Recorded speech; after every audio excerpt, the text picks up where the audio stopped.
आप देख रहे हैं दुनिया भर की खबरें और ये रही आज की हाइलाइट्स। सेंट्रल इजराइल के पास गिरा मिलिट्री का एयरक्राफ्ट, आईडीएफ कर रही है जांच। जंग के बादलों के बीच लेबनान पहुंचे अमेरिकी सदर जो बिडेन के सफीर। हिजबुल्लाह इजराइल में मुमकिन जंग रोकने को लेकर की मीटिंग। हरेदी यहूदियों ने जबरदस्ती फौज में भर्ती होने से किया इनकार। बवाल काटा तो उठा ले गई इजरायली पुलिस। आईडीएफ में फौजियों की किल्लत बरकरार। लेबनान में इजराइल ने फिर किया हमला। हिजबुल्लाह ने भी उड़ाई मिलिट्री साइट। गजा में ताजा बमबारी ने ली कई की जान। और रूस में यूक्रेनी फौज ने किया कई किलोमीटर तक कब्जा।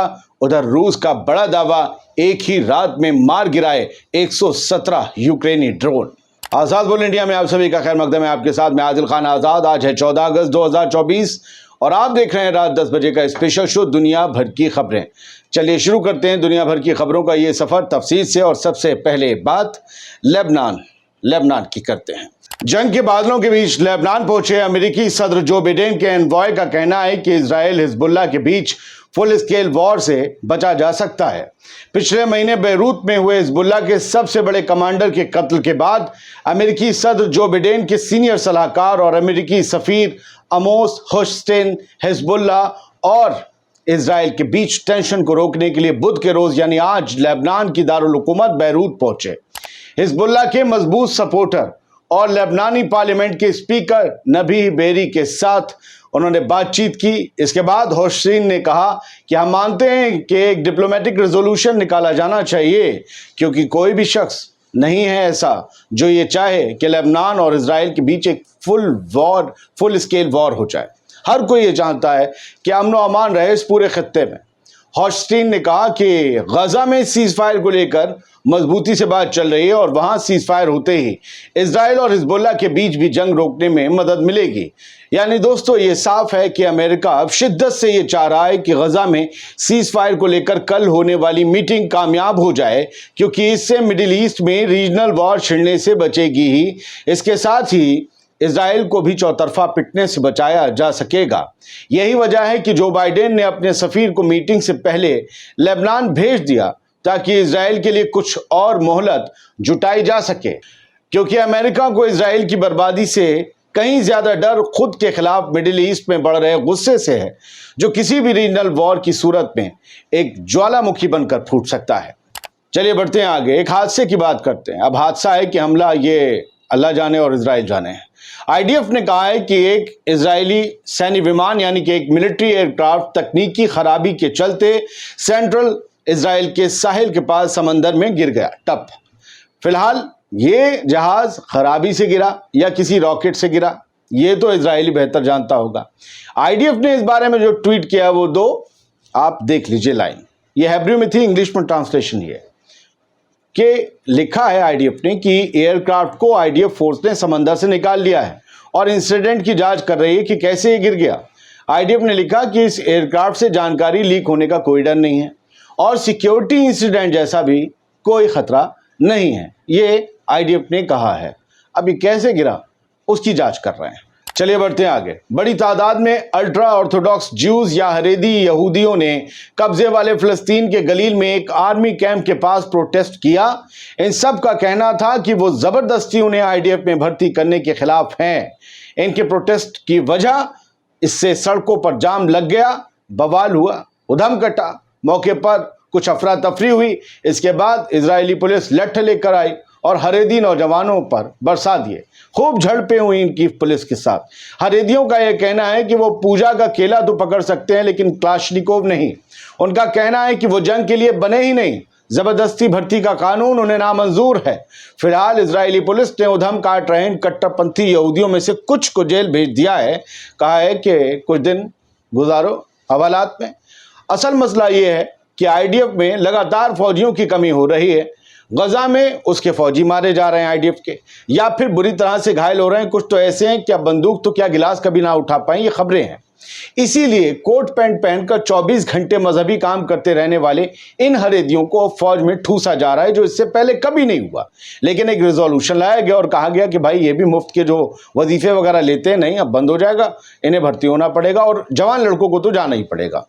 तो टोपी उतारो और बीरेट कैप लगाओ और मशीन गन थामो और गजा में कूद जाओ। ये कह रहे हैं नहीं जी, वहाँ गोली कौन झेलेगा? तो फिलहाल ये सब चल ही रहा है। बढ़ते आगे, इजराइल का सिक्योरिटी मिनिस्टर, जानते हैं आप उसे, इतमार बेन ग्विर, बड़ा कट्टरपंथी उग्रवादी किस्म का आदमी है, लेकिन मजबूरी बेंजामिन नेतन्याहू की ये है कि इन्हीं लोगों की पार्टी के बल पर सरकार टिकी, तो वो है सरकार में। मंगल के रोज ये बेन ग्विर अल-अक्सा मस्जिद में घुसा था और पूजा की थी। इसके बाद दुनिया भर में उसकी थू थू हो रही है। उसने यरूशलेम में अल-अक्सा मस्जिद परिसर में हजारों यहूदियों के साथ पूजा की। जो भी यहूदियों के अनुष्ठान होते होंगे, जो भी अरकान होते होंगे, वो किए, लेट के साष्टांग दंडवत हो गया। यहूदियों के यहाँ पर आने पर बैन है। इसके बाद भी यहाँ पूजा करके मुसलमानों को उकसाया गया, जिसके नतीजे खतरनाक हो सकते हैं।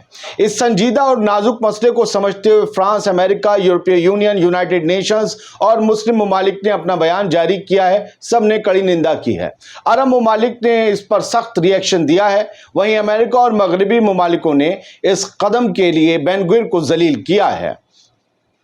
चारों तरफ से ख्वार होने के बाद इजरायली पीएम नेतन्याहू ने कट्टरपंथी मिनिस्टर बेन ग्विर को फटकार लगाई। साथ ही दुनिया को ये सफाई भी दी कि अल-अक्सा मस्जिद में जो स्टेटस है वो ही रहेगा। यहूदियों की पूजा करने पर बैन जारी है और रहेगा, और इसमें कोई तब्दीली ना हुई है ना होगी। उधर इजराइल के अपोजिशन लीडर यार लैपिड ने वार्निंग दी है कि बेन ग्विर के उकसावे का सीधा मकसद आग भड़काना है, जिसके नतीजे में इजरायली लोग मारे जाएंगे, इजरायलियों की आबादी कम हो जाएगी। आप नहीं समझ रहे अरबों और मुसलमानों को भड़काने का मसला क्या है। आप गजा में जो कर रहे हैं करिए, अल-अक्सा का मामला दूसरा है, वो मुसलमानों की शहर है। खैर, बढ़ते हैं आगे। बात अब लाइव होगी।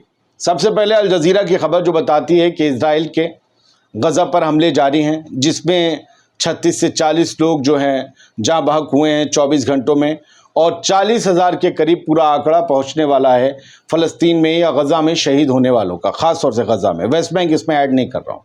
वेस्ट बैंक की खबर कुछ अलग है। वो ये है कि अल-मायदीन लेबनान की वेबसाइट ने बताया है कि इजरायली फोर्सेस ने 5 फ़लस्तीनियों को तुबास में, तमुन में रेड डालकर कत्ल कर दिया, उन्हें मार दिया। जबकि इजराइल का ये कहना है कि ये लोग टेररिस्ट हैं, ये लोग हमारे खिलाफ बंदूक उठाते हैं, ये लोग हमारे लोगों को मारने का प्लान बनाते हैं। जबकि फ़लस्तीनी मूवमेंट की तरफ से कहा जाता है कि ज़मीन मेरे बाप की, ठीक, घर मेरे बाप का, बाग मेरे बाप का, तुम कौन, मुल्क मेरा, तुम कौन। इसलिए हम तुमसे लड़ रहे हैं कि तुमने हमारे यहाँ कब्जा जमाया हुआ है, तुम हमारे मुल्क में घुसा है। जो यूएन ने नक्शा बना भी दिया था उसको भी तुम नहीं मान रहे, तुम किसी को नहीं मान रहे, तो तुम्हें मनाने के लिए हमें मैदान में उतरना पड़ा। ये इन लोगों के आपस के चलते हैं। तो फिलहाल वेस्ट बैंक में भी हालात बड़े टेंस हो रहे हैं। 5 लोगों की शहादत वेस्ट बैंक में बहुत बड़ी है, बहुत बड़ी। अब देखते हैं वेस्ट बैंक में क्या उबाल आता है। हालांकि महमूद अब्बास तो कल पुतिन से मिला है, अब देखते हैं। अभी तो तुर्की की पार्लियामेंट को वो खिताब करेंगे। Hamas refuses to engage in talks unless based on July 2 paper. Hamas ने सीज फायर पर आगे होने वाली और ख़ास तौर से कल होने वाली मीटिंग में हिस्सा लेने से मना कर दिया। उसने कहा है कि जो 2 जुलाई को पेपर एक्सेप्ट हुआ था और फॉरवर्ड हुआ था, मूव हुआ था, जो अमेरिकन प्रपोज़ल था जिसमें हमारी भी शर्तें थीं, हमें उनकी भी शर्तें कबूल थीं, वो जुलाई 2 वाला अगर पेपर उसी पर स्टैंप लग रही है सीज फायर के लिए तो ठीक है, वरना हम इस बातचीत में नहीं आएंगे। अब हर बार नया चंडू खाना नहीं होगा, नई बातचीत नहीं होगी। ईरान की न्यूज़ एजेंसी, उसकी हेडलाइन है कि हिजबुल्लाह ने एक इजरायली मिलिट्री बेस को, एक इजरायली मिलिट्री साइट को ज़बरदस्त तरीके से, भरपूर तरीके से निशाना बनाया है। गज़ा की हिमायत में उसने इस मिलिट्री साइट पर हमला करने का दावा किया है। ये आज बुध की तस्वीर है। बताया गया है कि म्यूटला बेस है इजराइल का, जहां पर सुबह 8:35 पर यह हमला किया गया। गालिबन दोपहर का वक्त होगा इंडिया में जब यह हमला इजराइल के इलाकों पर हो रहा था। इजराइल कुछ नहीं कर रहा, ऐसा नहीं है, वो ज़्यादा ज़बरदस्त तरीके से और ज़्यादा गाइडेड हमले कर रहा है। ये बताया गया है कि इजराइल ने साउथ लेबनान में हमले किए हैं, और जो है अब्बासिया एक करके गांव है, तो टेरे करके डिस्ट्रिक्ट है, वो उसमें आता है लेबनान में। यहाँ 10 से 13 लोग ज़ख्मी हुए हैं। बताया है कि एक मोटरसाइकिल को टारगेट किया है। बड़ी भगदड़ और बड़ा तूफान सा मच गया था। खबर दोनों तरफ की होनी चाहिए। यूक्रेन की बात करते हैं। यूक्रेन ने बहुत बड़ा दम दिखाया है। वो रूस जो यूक्रेन को फतह करना चाह रहा था, यूक्रेन के इलाकों को फतह करना चाह रहा था, वो यूक्रेन खुद रूस की ज़मीन में घुस गया और बोला कि लड़ाई यहाँ होगी, अब जंग तुमसे तुम्हारी ज़मीन पर होगी, हमारी ज़मीन पर नहीं। वही तो कुसर जो रीजन है, अब उसमें ये है कि 700 से ज़्यादा गांव और करीब 2 किलोमीटर अंदर तक यूक्रेन की फौज घुस चुकी है। मतलब जहां सरहद का पत्थर होता है उससे 2 किलोमीटर अंदर तक सिर्फ और सिर्फ बुध के रोज में घुस चुकी है। उससे पहले तो और कितना अंदर घुस चुकी नहीं पता। घुसने का मतलब है उन इलाकों पर कंट्रोल कर लेना। रूस क्या कर रहा है? क्या रूस अंदर आने दे रहा है? आ जाओ, इतनी दूर तक तुम्हें हम अंदर आने देंगे, फिर तुम्हारे पास वापस जाने का रास्ता नहीं होगा। क्या अंदर फंसा के मारेगा? पता नहीं है, लेकिन ये बताया जा रहा है कि 2 लाख लोग डिस्प्लेस हो गए हैं। 2 लाख लोग निकल रहे हैं इन इलाकों से क्योंकि उन्हें अपनी जान की परवाह है। ये रशियन इलाके हैं। इस एतबार से देखा जाए तो बड़ी खबर है कि यूक्रेन ने रूस पर चढ़ाई कर दी है। Russia says down 117 Ukrainian drones, air base reportedly target. एक एयर बेस टारगेट हुआ है रूस में, लेकिन रूस ने ये कहा है कि एक ही रात में उसने यूक्रेन के 117 drone 117 Ukrainian drones shot down, नीचे मारकर गिरा दिए हैं। यानी एयर डिफेंस जबरदस्त है रूस का, या फिर स्नाइपर्स जबरदस्त है। एक खबर ये है बेंजामिन नेतन्याहू और उनका जो वॉर मिनिस्टर है, या यूं कह के डिफेंस मिनिस्टर है, योव गैलेंट, इन दोनों के खिलाफ जो ICC ICJ में जो सुनवाई चल रही है उससे जो अब तक वारंट नहीं आ रहे हैं, उसके बारे में कुछ न्यूज़ नेटवर्क ने खबर यही दी है कि कुछ डिप्लोमेटिक, ये फोटो देखिए, डिप्लोमेटिक प्रेशर अप्लाई हुए हैं। इसी वजह से ICC का जो फैसला है वो अब तक नहीं आ रहा है, डिले हो रहा है। किसने प्रेशर डाला है कि नेतन्याहू और योव गैलेंट का जो वारंट है वो फट ना सके, उस किताब से निकलकर मूव ना हो सके। फटने का मतलब वो नहीं है यूं करके, नहीं, कट ना सके, ऐसे मान लीजिए। वारंट क्यों नहीं कट रहा है, ज़रा सोचिएगा। फिलहाल तो गज़ा में बहुत बुरे हाल हैं और लोग भूख प्यास से, शदीद गर्मी से दो चार हैं।